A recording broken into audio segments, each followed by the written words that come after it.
સાહેબજી પ્રભુચરણ મહાપ્રભુજીના આ અલૌકિક સ્વરૂપને સમજાવતા બહુ શાસ્ત્રોક્ત વાત કરે છે. બહુ તર્કથી અને શાસ્ત્ર જ્ઞાનથી સમજાવે કે આ કોઈ સાધારણ સ્વરૂપ નથી.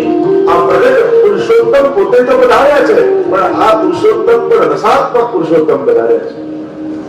અને એ તાપ અને શીતળતા બંનેનો અનુભવ જીવને કરાવી શકે છે. તો આ તો અગ્નિ સ્વરૂપ છે, પછી કૃપાની વર્ષા કઈ રીતે કરે? તો કુસાઈજી પ્રભુ ચરણ આજ્ઞા કરે છે, આમના યોક્તમ યદંભો ભવન મનરત સત્યમ વિભોય સરગાદો ભૂતરૂપાદ ભવદનંત પુષ્કરમ ભૂતરૂપમ. કુસાઈજી પ્રભુ ચરણ સમજાવે છે કે સૃષ્ટિના સર્જનની એવી કથા હે વિભુ, સંબોધન કર વિભુ એટલે સર્વ સમર્થ જે ભગવાન છે એ વિભુ છે. આપ તો સર્વ સમર્થ છો, આપ તો વિભુ છો, સર્વ જાણનારા છો. અને સર્વ સમર્થ હોય એના માટે કાંઈ અસંભવ નથી. પ્રભુ છે ને સર્વ સમર્થ. પ્રભુ સર્વ સમર્થ હોય તો નિશ્ચિત કથા રહે. નિશ્ચિત કેમ થઈ જવું? આપણને એમ થાય, ચિંતા કેમ થાય? જ્યાં અસંભવતા લાગે ત્યાં ચિંતા થાય.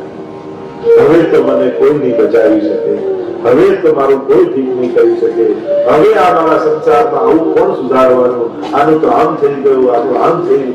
આપણા માટે અસંભવ છે, પણ પ્રભુ તો સર્વ સમર્થ હોય. એ તો સર્વ સમર્થ છે, એટલે નિશ્ચિત થાવ. તમને જે અસંભવ લાગે છે એ કરવામાં ભગવાનને એક ક્ષણ પણ લાગતી નથી. એટલે જ્યારે પણ આ બધો વિચાર આવે ત્યારે પોતાના સામર્થ્ય સામે નહીં જવું. તમે જેના શરણે ગયા છો એ પ્રભુના સામર્થ્યને જુઓ. તો નિશ્ચિત પોતાની સામે જોશો ને તો ચિંતાઓ છે ના તો વધી જશે. અને એ જશે કે હું તો કાંઈ કરવાને લાયક નથી. પોતાની સામે જોઈને કોઈ સમાધાન ગોતશો ને તો ક્યારેય નહીં મળે. પોતાની ચિંતાઓ વધી જશે. મારાથી તો હાય નહીં થાય, હું તો હાય ન કરી શકું, મને તો હાય ના આવડે. આપણે તો આવું બધા વિચાર આવતા. તો ક્યારેય પણ પોતાની સામે નહીં જોવું તો ચિંતા નહોતી થાય. ભગવાનની સામે જોઈએ ને તો ચિંતા નાની થઈ જાય, ભગવાન મોટો થઈ જાય. અત્યારે આપણી સામે જોઈએ તો ચિંતા મોટી લાગે છે, ભગવાન નાના લાગે છે. તો ભગવાન સામે જોઈએ તો ભગવાન મોટો લાગે, ચિંતા નાની થઈ જાય. પણ એટલા માટે પ્રભુ સર્વ સમર્થોની આ વાત ક્યારેય ભૂલી નહીં. મારા ઠાકોરજી સર્વ સમર્થ. કર્તુમ અકર્તુમ અન્યથા કર્તુમ. જે કોઈ ન કરી શકે એ પણ કરવા એ સમર્થ છે. જે આપણે વિચાર્યું ન હોય એ કરવા પણ એ સમર્થ છે. એવા ઠાકોર. અને એટલા માટે જડતા વધારો, ચિંતા ઘટાડવાની મહેનત ન કરો, જડતા વધારવાની મહેનત કરો. ચિંતા આપણે ઘટતી રહેશે. આપણે શું ચિંતા ઘટાડવાના ઉપાયો કરે. હું તો ઘણી વાર કહું, બહુ લોકોને કહેવા કરતા ઠાકોરજીને કહેવું કે પ્રભુ આને સદબુદ્ધિ આપો. આપણી સલાહ એને અપમાન લાગે. પ્રભુને કહીએ કે પ્રભુને બંધ ફેરવવા તો જરાય વાર નથી લાગે. અંતર્યામી સમસ્તાનામ ભાવમ જાનતિ માનસમ. એ તો અંતર્યામી છે, એ ભાવને જાણે છે અને એને મન ફેરવવા વાર નથી લાગતી. આપણે બહુ કહેવા જઈએ તો ઉલટાના કડવાશ પેદા થાય. એટલે ઠાકોરજી કેવું તો ઘણી વાર ઘણા લોકો આ માનતા નથી, એમને કોણ આવે, અમારે તો રોજ ઝઘડા થાય. તો બધું દરેક શા માટે કરો ઝઘડા? એમને બહુ કહેવા કરતા રોજ સેવા કરીને ઠાકોરજી કહેજો કે પ્રભુ આજની મારી સેવાનું ફળ એટલું આપો કે અમને એમાં ભાવ થાય. આવું કરશો તો જલ્દી થઈ જાય. તો પેલાને ટોક ટોક કે પેલા હવે તો ના જ આવું, પેલા રીતે લઈ લો તું આટલી વાર હવે તો ના જ કર. કરતો હોય એને થઈ જાય કે હવે તો નથી જ કરવું. તો વાત ઈગો સુધી પહોંચે એવી ટસલ કરવા કરતા ઠાકોરજીને વિનંતી કરી કે પ્રભુ ઘરમાં બધાને ભાવ આપો, બધાને આપની સેવામાં છે. ખરેખર આ રામવાણીલાલ છે. ઠાકોરજીને કહેશો તો ચોક્કસ ભાવ આવે. મેં તો જોયું છે. તો જેને જેને ઉપાય બતાવું છું બધાને જબર થાય. બાકી આ સમજાવવામાં તો કોઈ સમજ્યું નથી અને અત્યારે કોઈ સમજાવવા જેવી નથી. કારણ કે એ તમને સમજદાર માનતા નથી, એટલા માટે સમજતા નથી. સમજાવો ક્યારે? જયારે કોઈ તમને સમજદાર માનતું હોય ને તો એ તમારી સમજ લે. પણ એ તો તમને સૌથી મોટા નાદાન માને છે કે આનામાં બધું જ નથી. તો પછી કોઈ સલાહ લે? અને એટલા માટે આ બધામાં ઝંઝટમાં પડતા જ નહીં તો ક્લેશ અને ઉદ્વેગ સિવાય કાંઈ મળવાનું નથી. હવે ઘણી વાર પહેલી વાર કેવું બીજી વાર સમજાવવું અને ત્રીજી વાર સમજી જવું કે કેવા જેવું નથી. બીજું તો શું થાય? આપણે સમજી જવા જેવું છે, કોઈને સમજાવવા જેવું નથી. હું તો ઘણી વાર કથામાં એમ કહું કે આજના સમયમાં કે જ્યારે કોઈનું સાંભળવા તૈયાર નથી અને એવા ટાઈમમાં તમે અમને 3-3 કલાક સાંભળો છો, ખરેખર મારું સૌભાગ્ય છે. કોઈનું સાંભળવા તૈયાર ચોખ્ખું કે મને તો કહેતા જ નહીં. તો પહેલેથી કહેવાની શરૂઆત કરી એના પહેલા ચોખ્ખું કહે મને નહીં કહેવાનું. તો વિચાર કરો, આવા ટાઈમમાં આટલું સાંભળો તો પ્રભુને કેવું, પ્રભુ સર્વ સમર્થો તતો નિશ્ચિત કથા. આપણે મહાપ્રભુજીની આ બધી આજ્ઞાઓ પાઠ સમજીને વાંચી જઈએ છે, પણ વિચાર કે મહાપ્રભુજી નિશ્ચિંતા કઈ રીતે નિશ્ચિંતા કઈ રીતે સંભવ? કારણ ઠાકોરજી સર્વ સમર્થ. તમે જેના શરણે ગયા છો એ બધું જ કરવા માટે સમર્થ છે, એટલે નિશ્ચિત થઈ જશે. અહીંયા આજ્ઞા કરે છે ગુસાઈજી પ્રભુ ચરણ કે જેમ વેદમાં કહ્યું છે કે અગ્નિમાંથી જળની ઉત્પત્તિ, જેમ આકાશમાંથી આખી જ્યારે સૃષ્ટિ સર્જન થાય છે ત્યારે આ પાંચે તત્વો એક માંથી ઉત્પન્ન થાય છે. તેમ આકાશમાંથી અગ્નિ, અગ્નિમાંથી જલ, જલમાંથી પૃથ્વી, એમાંથી વાયુ, આ રીતે આખું સર્જન છે. તો કહ્યું કે અગ્નિમાંથી જળની ઉત્પત્તિ છે. એમ શાસ્ત્ર કહે છે. તો કે શ્રી વલ્લભ તો અગ્નિ રૂપ છે. આપણે કહીએ ઉગ્ર અગ્નિ રૂપ છે, તો કૃપા વર્ષા કેમ કરશે? તો કે શાસ્ત્ર કહે છે જ અગ્નિમાંથી જળ ઉત્પન્ન થાય.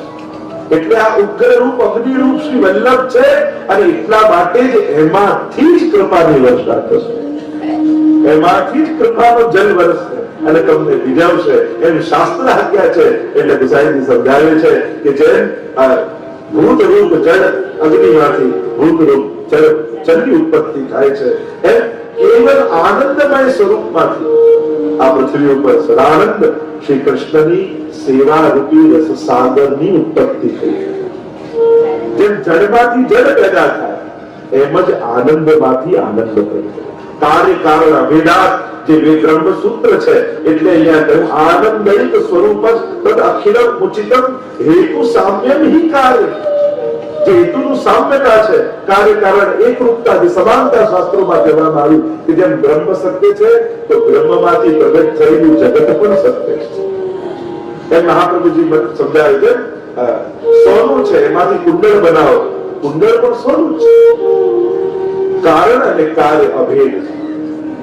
જો કારણ સત્ય છે, કારણ સોનું છે, એનું કાર્ય એટલે કે કુંડળ હોય, નથણી હોય, બગડી હોય, પાયલ હોય, ચૂડી જે પણ હોય એ પણ સોનું જ કહેવાય. આકાર ભલે બદલાય પણ અસત્ય નથી થઈ જતું, કારણ કે એનું કારણ સોનું છે.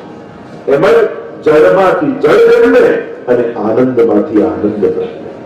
તો જો આનંદ રૂપ પ્રભુ છે અને એમણે સેવા માર્ગ પ્રગટાવ્યો છે તો આ રસમાર્ગ રૂપ સેવા માર્ગ પણ આનંદમય છે. એ પણ તમારા જીવનને આનંદથી ભરી દેનારો છે. એમ શ્રી ગુસાઈજી પ્રભુ ચરણ કહે કે મહાપ્રભુજી પોતે પ્રગટ થયા સેવા માર્ગ પ્રગટાવવા અને પોતે આનંદ રૂપ છે. તો માર્ગ રીત દિખાઈ પ્રગટ રહે, માર્ગ રીત દિખાઈ એ માર્ગ પણ આનંદમય છે. પોતે તે પોતાની યશ કર્યો વિસ્તાર. આ પોતે જન શિક્ષા, પોતે કૃષ્ણ ભક્તિ, સ્વયં પોતે દેવતા ભગવત સ્વરૂપની સેવા કરી અને ભક્તિનું એ પ્રચાર પોતન પર કરી રહ્યા છે. પ્રભુના સેવા માર્ગને પ્રગટ કરી રહ્યા છે. સેવા રીત પ્રીત વ્રજ જન કી જનહિત જગ પ્રગટાવી પ્રગટ ભય માર્ગ રીત.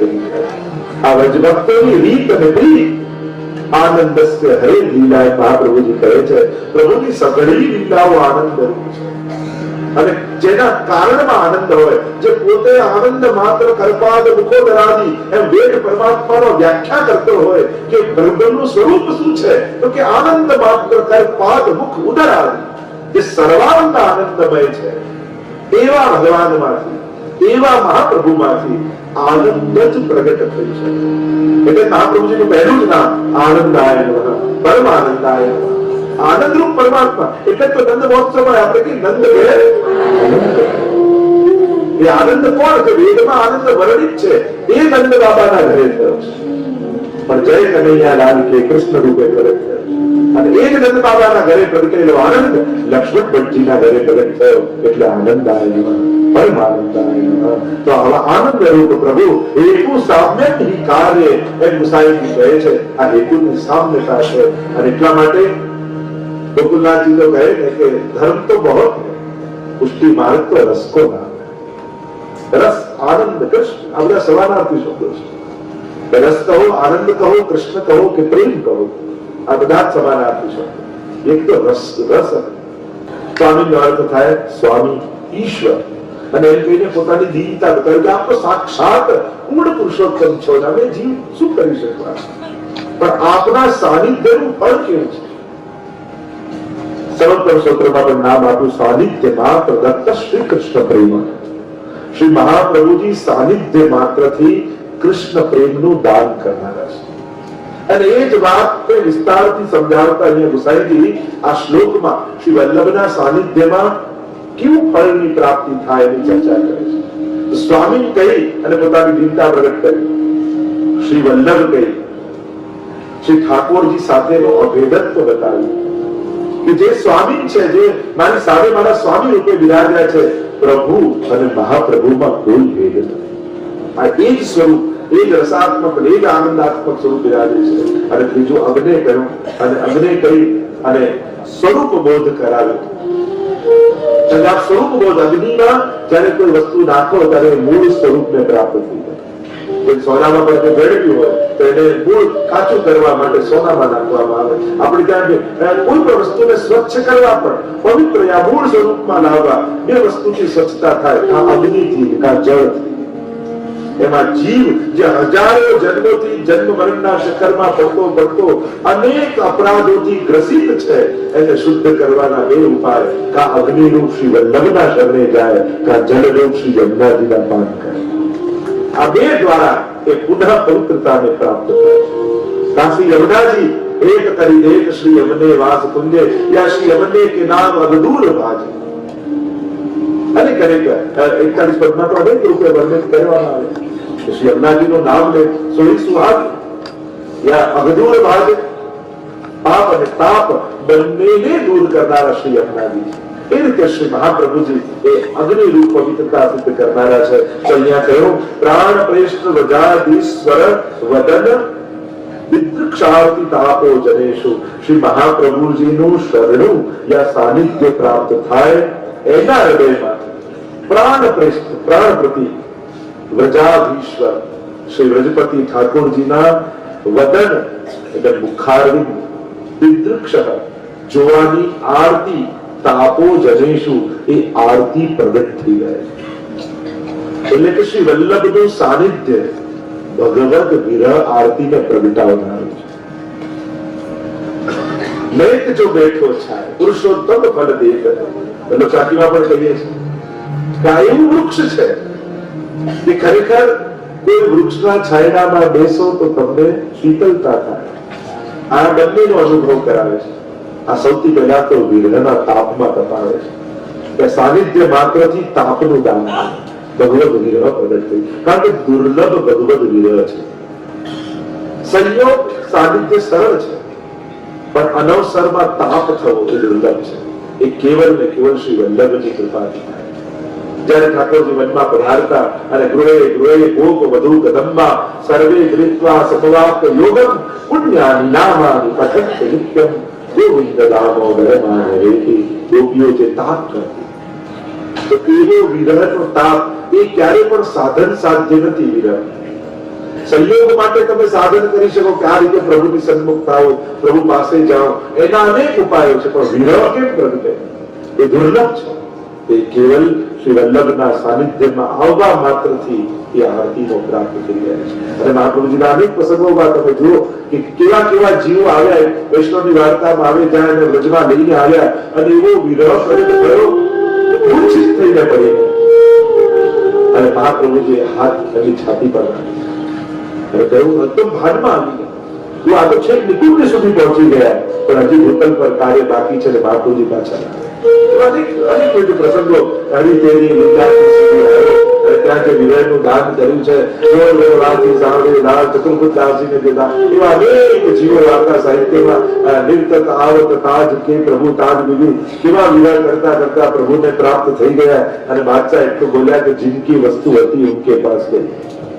એવો વિરહ નંદદાસજી ગણતો તો નિકટ નિકટ ત્યારે એ કહ્યું કે નાચી રહ્યા છે નિકટમાં અને બાદશાહને એવું થયું કે પોતાની નિકટ નિકટ પોતાની નજીક આવી રાસલીલા સંભવે કેવી તમારે જોવી અને વિરહ કરતા કરતા નંદદાસજી પ્રાપ્ત થયા। તમે દરેક વાર્તામાં અષ્ટસખાના પણ છેલ્લા પ્રસંગમાં જો भक्त के चित्त की वृत्ति कहाँ है, पूछो कि चित्त की वृत्ति कहाँ है।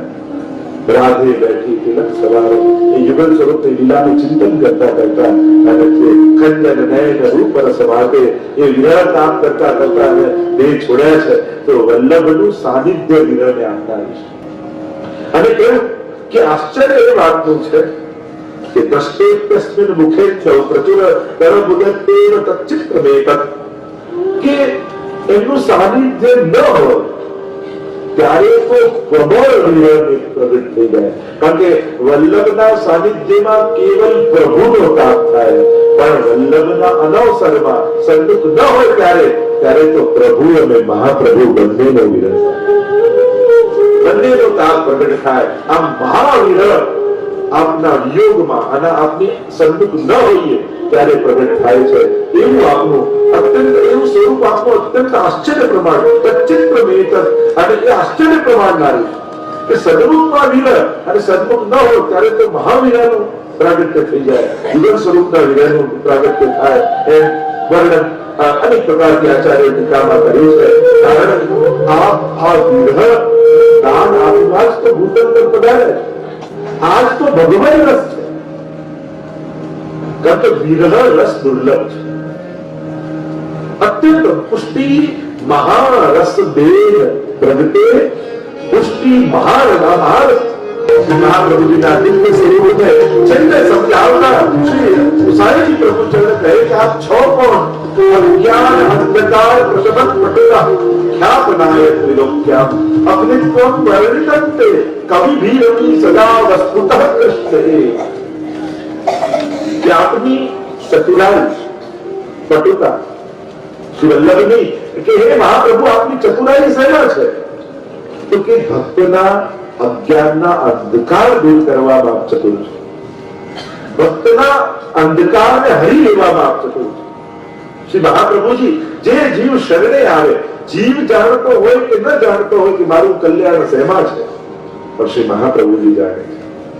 અને એનું અજ્ઞાન ક્યાં છે? અજ્ઞાન અનેક રૂપે હોય। અજ્ઞાન ઘણીવાર વિપરીત જ્ઞાન રૂપે પણ હોય। મને આ ખબર છે આનાથી મોટું અજ્ઞાન દુનિયામાં કોઈ નથી।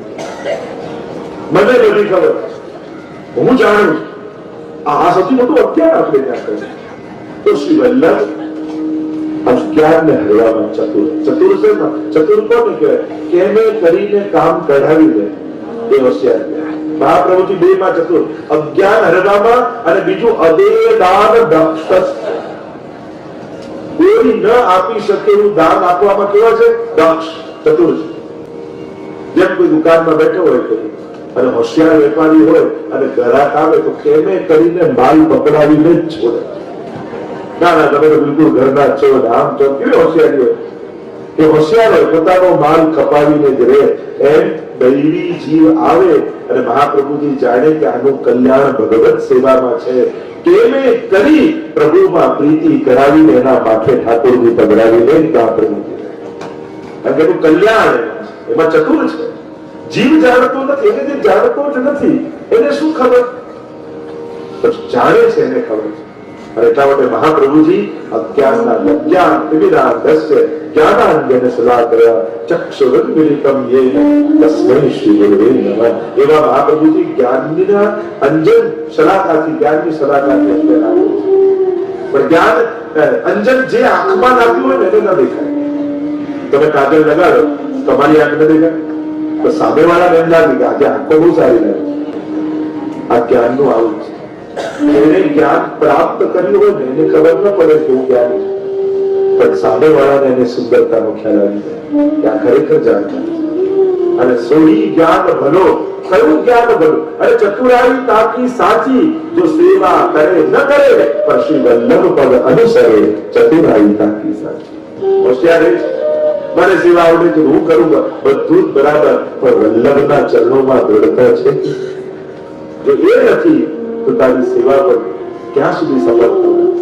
અને એટલા માટે કહ્યું, આપ તો ચતુર છો અજ્ઞાનને હરવા માટે. અને એટલા માટે વાર્તા સાહેબ ગુસાઈજી મહાવીરના કેટલા પેલા બહેન આવ્યા નામ નિવેદન લેવા, અને ગુસાઈજી કે બોલ શ્રી કૃષ્ણ શરણમ મમ, પેલા માજીથી નીકળે બહુ વાર કોશિશ કરી તો ગુસાઈજી તને મારું નામ આવડે ત્યાં એ આવડે, ચલ 3 વાર એ બોલી જાય, 3 વાર બોલાવી કંઠી કરાવી. આપ તો ચતુર છો જીવ પર કૃપા કરવા માટે. મહાપ્રભુજીના જીવનના કેવા કેવા અનેક પ્રસંગો, કેવા જે જીવ જાતિ હોય કોઈ રે તેને તત્ક્ષણ સર્વે સુખ હોય રે, તેને શ્રી વિઠ્ઠલનાથ વિચારે રે, તેને પ્રગટ પદાર્થ વિચારે રે. તેવા આપ ચતુર છો. અને તેથી જ અગ્નિતમ વર્ણિતમ તે કવિ વિરપી સદા વસ્તુ પર કૃષ્ણ એવ. અને એટલા માટે આ કવિઓ પણ ત્રણેય લોકમાં આપના આ અગ્નિત્વનું હંમેશા વર્ણન કરે છે. સાક્ષાત એ અગ્નિ સ્વરૂપ ભૂતલમાં પ્રગટ થયું છે. અગ્નિ રૂપો દ્વિજાચાર્યો ભવિષ્યામીય ભૂતલે વલ્લભો અગ્નિ રૂપ શ્યામ વિઠ્ઠલ પુરુષોત્તમ, એવું ભવિષ્ય પુરાણમાં પણ આ બે આચાર્યો આ રીતે પ્રગટ થશે અને અગ્નિ રૂપે શ્રી મહાપ્રભુજી રૂપે પ્રગટ થશે, એવું પુરાણોમાં ઉલ્લેખ છે. અને એટલા માટે કહ્યું કે આપ તો વસ્તુતઃ કૃષ્ણ એવ છો, સાક્ષાત કૃષ્ણનું જ પ્રાગટ્ય છે. એટલે તો સુરદાસજીને જયારે છેલ્લે પૂછ્યું કે તમે 1.25 લાખ પર ઠાકોરજીના રચ્યા અને મહાપ્રભુજી વેચીને, ત્યારે સુરદાસજીએ એટલું કહ્યું કે ન્યારો દેખતો તો ન્યારો ગાતો, ભેટ જોયા હોત તો ભેટ કરીને ગાત કે આ મહાપ્રભુજીના પદ, ઠાકોરજીના પદ મેં તો બંનેને એક કરીને જાણ્યા. જ્યારે જ્યારે શ્રીજીને જોયા ત્યારે એમના મુખારવિંદમાં વલ્લભ દેખાયા, અને જ્યારે જ્યારે વલ્લભને જોયા તો તાકે રોમ રોમ બનો કદિત કોટી જીવન રાઈ શ્રી વલ્લભ વર્ણો કહા બોલાય. રૂવાડે રૂવાડે ગોરધનનાથ દેખાયા, ત્યારે દેખ દેખાયા નથી, છતાંય તમે કહો તો કહો ચરણ છે શ્રી વલ્લભ નખ ચંદ્ર છટાવી સબ જગત. એ દિવાળી ગુસાઈની સપ્તશ્લોકીમાં કરી છે. યદંત્રી નખ મંડળ જેના ચરણારવિંદના નખ ચંદ્રમાંથી, યદંત્રી નખ મંડળ પ્રસુત વારી પિયુષ, અને એનું જલ, એની બિંદુઓ જલના એ સ્પર્શીને નખચંદ્રને સ્પર્શીને આવેલા જલના બિંદુઓ પર એવો પ્રવાહ લઈને આવે છે કે આખો કલિયુગ એક તુરની જેમ ઉડીને ફેંકાઈ જાય. એવું સામર્થ્ય શ્રી મહાપ્રભુજીના ચરણો કરતા. શ્રી વલ્લભ નખચંદ્ર છટાવી સબ જગમાં સૂર્ય કહા કહે દ્વિવિ જ્ઞાન બે નથી વસ્તુતઃ કૃષ્ણ એહી તેહી તેહી એહી જે ગોપાલ હુતે ગોકુલ में તે બાદ રસે નિજે. એ જ પ્રભુ પધાર્યા છે. પૂર્ણ બ્રહ્મ શ્રી લક્ષ્મણ સુત પુરુષોત્તમ શ્રી વિઠ્ઠલનાથ અને શ્રી ગોકુલમાં પ્રગટ પધાર્યા સજન કી ગોપાલ. એ જ પ્રભુ પૂર્ણ બ્રહ્મ લક્ષ્મણ સુત પૂર્ણ અને પુરુષોત્તમ વિઠ્ઠલનાથ બંને એક સ્વરૂપે બિરાજ્યા છે. અને એટલા માટે ત્રાદિનું ભૂતો ભવા નિત્યનું ભવ નિગામાદિત્યમાનૈવ વેત્ય ત્વામ શ્રી શ્રી વલ્લભે મે નિખિલ બુદ્ધજના ગોકુલેશમ ભજન્તે. એટલા માટે સાક્ષાત પ્રભુ જ પ્રગટ્યા છે. અને વેદ શાસ્ત્રો વગેરે આ બધું જ જાણીને ગુસાઈજી કહે કે એ સહજ સુંદર શ્રી વલ્લભ, હે શ્રી વલ્લભ આ સૌ ભક્તો આપને શ્રી ગોકુલેશ સ્વરૂપે ભજે છે. ગોકુલેશમ ભજે, સાક્ષાત પૂર્ણ પુરુષોત્તમ આપ છો. કોઈ એમાં લેશ માત્ર પણ ભેદ જુએ તો એને આસુરી જાય, એનો સંગ નહીં કરવો, એને ભેદ કેમ જોઈ, ઉલટાના અધિક કરીને જાણ્યા. ત્યારે ડબલાજીને પૂછ્યું કે શ્રી વલ્લભને શું કરીને જાણો, ત્યારે ડબલાજીએ કહ્યું કે જગન્નાથથી પણ અધિક કરીને જાણો. દાન બળો કે દાતા, ત્યાં ચર્ચા આવી કે દાન ભગવાન છે અને દાતા વલ્લભ છે. એને ન આપ્યા હોત તો અમે ક્યાં ઓળખવાના હતા કે કોણ પ્રભુ? એને ઓળખાવ્યા ન હોત તો કોણ? આ તો સ્વયંનું દાન આપે કર્યું. એવા શ્રી મહાપ્રભુજી છે. એવા શ્રી વલ્લભને વસ્તુતઃ કૃષ્ણ એમ કરીને જાણીએ કે આ સાક્ષાત કૃષ્ણ છે. આ જયારે ભાવ આવે श्रीमद वल्लभ रूप शरण्य अंग अंग प्रति भावन के भूषण वृत्तावन संपत्ति अंग अंगे और ऐन मेल व्रजराज साक्षात गोकुलेश के स्वरूप जानी श्री वल्लभ ने बड़ी चीजों बजे शिवसाई प्रभु चरण अष्टकना माध्यम श्री वल्लभના સ્વરૂપને આપણને સમજાવે કે આ બીજું કોઈ નહીં, એ જ નંદ નંદન ગુરુ રૂપે આપણે વધાર્યા છે. અને એટલા માટે હે વૈષ્ણવો, ક્યારે પણ શ્રી વલ્લભને કોઈ મનુષ્ય, કોઈ સંત કે કોઈ ગુરુ આચાર્ય રૂપે કેવલ ન જોતા. એ સ્વામીની રૂપ પણ છે, એ પ્રભુ રૂપ પણ છે. અને કૃપા કરી એ જ પ્રભુ આપણા ગુરુ બનીને પણ ભૂતલ બનાવ્યા.